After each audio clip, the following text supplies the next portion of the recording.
सभी मलिक मुर्रा lover channel देखने वाले भाइयों को मेरी तरफ से नमस्कार, सत श्री अकाल, अस्सलाम वालेकुम। आपके अपने चैनल पे आप सभी लोगों का स्वागत है और आप लोगों का बहुत अच्छा रिस्पांस मिल रहा है। तो आज की वीडियो थोड़ी ही लंबी हो सकती है। वीडियो को स्टार्टिंग से लेके एंड तक देखें। ये नहीं है कि थोड़ी सी वीडियो स्टार्टिंग में देख ली फिर लास्ट में फिर उठा के उसी टॉपिक पे सेम पे जिस पे वीडियो बनाते हैं उसी टॉपिक पे मेरे पास फ़ोन करते हैं, तो मुझे बड़ा बुरा लगता है। क्योंकि फिर बोलते वीडियो देखी जा रही, वीडियो तो देखी ही नहीं, देखी होती तो जो मैं बोलूँगा फ़ोन पे वो उस वीडियो के अंदर है ही। क्यों तो अपना टाइम वेस्ट करते हो और क्यों मेरा वेस्ट करते हो। तो आपसे विनती है वीडियो को पूरा देखें। और आज का जो टॉपिक है वो बड़ा अहम टॉपिक है, या ये कह सकते हैं कि किसान और डेयरी फार्मर की रीढ़ की हड्डी या डेयरी फार्म की नींव है ब्रीडिंग। किसी भाई का मैसेज आया मेरे पास कि इन ब्रीडिंग और आउट ब्रीडिंग क्या होता है। हमारा आज का टॉपिक यही है, इन ब्रीडिंग और आउट ब्रीडिंग क्या होता है। तो अभी हम इसी के ऊपर आज का टॉपिक है। पहले वैसे मैं इसके ऊपर वीडियो बना चुका अलग अलग चैनल पे। कुछ भाई बाद में जुड़ते हैं चैनल से, तो फिर मैं पुनः आपके लिए वीडियो बनाने जा रहे हैं आज। तो इसका विशेष रोल है और बहुत ही इम्पोर्टेंस है। तो हम सबसे पहले बात करते हैं इन ब्रीडिंग की, और इसके लॉस और प्रॉफिट क्या है वो भी मैं आपको साथ साथ बताता जाऊंगा। इन ब्रीडिंग क्या होता है, बिल्कुल सरल शब्दों में आपको मैं समझाता हूँ। एक खेत के अंदर आपने कोई गेहूं का फसल ले लिया या कॉटन का फसल ले लिया या बाजरे का ले लिया। उस खेत के अंदर उस किले का जो आपने गेहूं पैदा किया वो उसी में आप बिजाई कर दोगे सेम किले में अगली साल, तो आपकी प्रोडक्शन घट जाएगी। ये एग्रीकल्चर से जो संबंधित है वो अच्छी तरह जानते हैं। पहले हमारे बुजुर्ग क्या करते थे, यूनिवर्सिटी नहीं होती थी, सर्टिफाइड बीज नहीं होते थे, तो कुछ समझदार लोग क्या करते थे, वो एक दूसरे किसान से अपना बीज चेंज कर लेते थे। वो उसका बीज देता था, वो उसका, तो उससे क्या होता था, प्रोडक्शन ठीक ठाक हो जाती थी, यानी कि अच्छी हो जाती थी। हमने वहाँ तो ध्यान दे दिया, साइंस ने तैयार करके दे दिया आपको, और किसान आज जहाँ पे 25-30 मन गेहूँ होता था वहाँ पे आज 80-85-90 मन तक गेहूँ की पैदावार ले पा रहे हैं। जहाँ 8 मन 10 मन सरसों होती थी वहाँ आज 35-40 मन सरसों हो रही है। तो यही सेम प्रोसेस यदि हम भैंस में करते, तो जिसका मुझे बहुत दर्द होता है, यदि ऐसा हम करते आज से 35-40 साल पहले, जब से यूनिवर्सिटियाँ चली हैं, NDRI है, CIRB है, जो 35-40 साल से काम कर रही हैं, बट उन्होंने कुछ नहीं किया, नथिंग।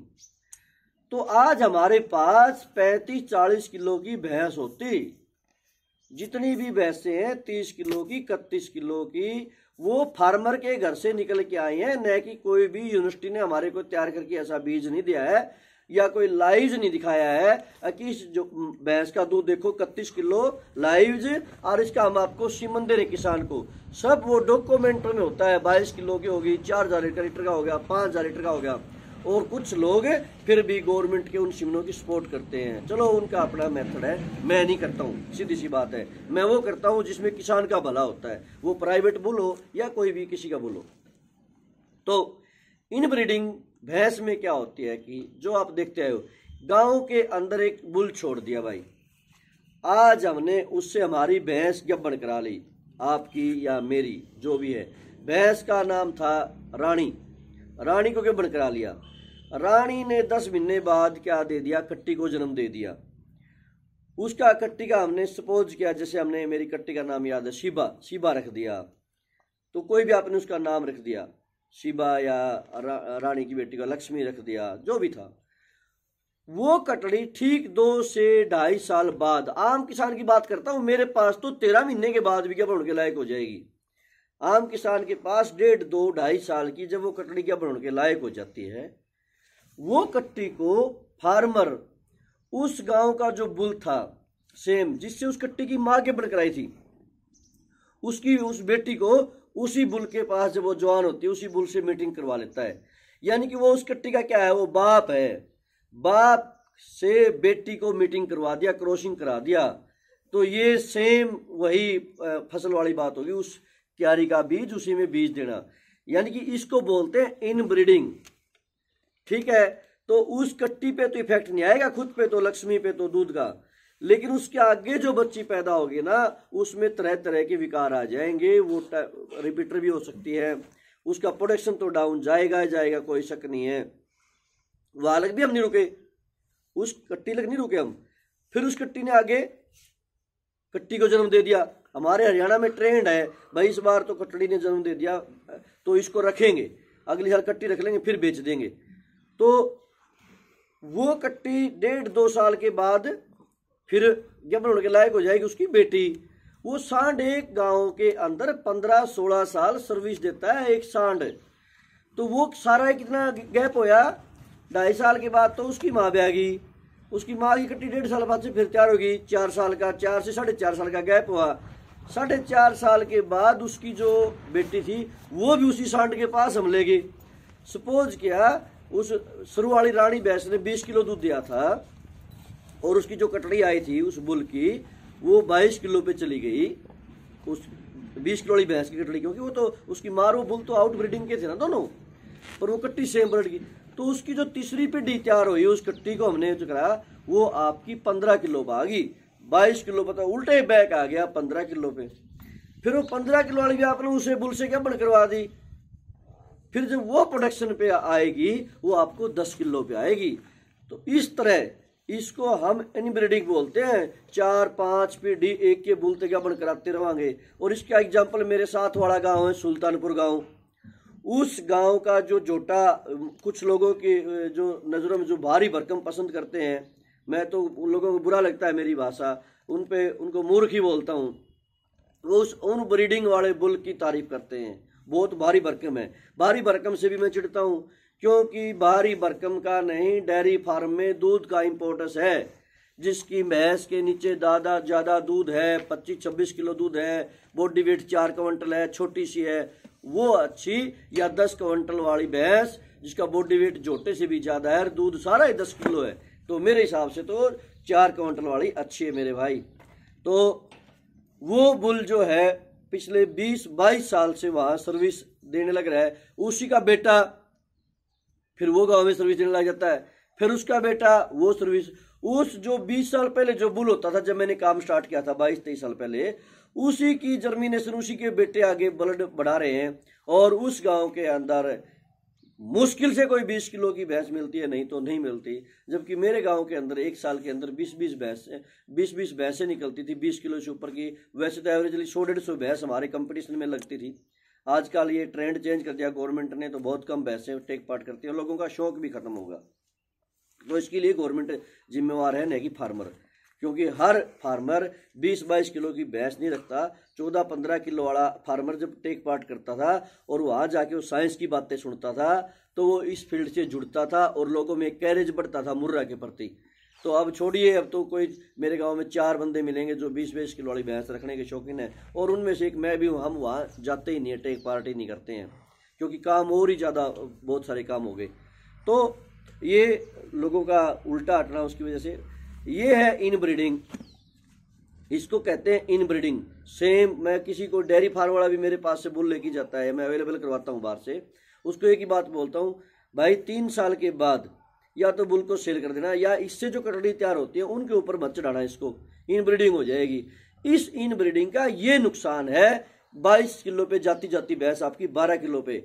और आज आप देख रहे हो 1% भैंस मुश्किल से 18-20 किलो की मिलती हैं, नहीं तो 8-10-12, 8-10-12, और यही गेम चल रहा है। और बाहर के कस्टमर उसी को मुर्रा मान के खूब धड़ाले से खरीद रहे हैं, उसमें कोई किसी प्रकार का बेनिफिट नहीं है, और डेयरी फार्म 2-4-5 साल के बाद में फेल हो जाता है। तो ये तो था इनब्रीडिंग, आपको क्लियर मेरे हिसाब से समझ आ गया होगा। हम बात करते हैं आउट ब्रीडिंग की। जो इनब्रीडिंग करेगा वो तो 22 किलो से 8 किलो पे आ जाएगा, और जो आउट ब्रीडिंग करेगा वो 8 किलो से समय जरूर लेगा, लेकिन 30-35 किलो तक पहुंच जाएगा। एक बार आपको रास्ते का पता चल गया, टेक्निक का पता चल गया, तो नो डाउट आप भी अपने घर पे इस ब्रीड को तैयार कर लोगे।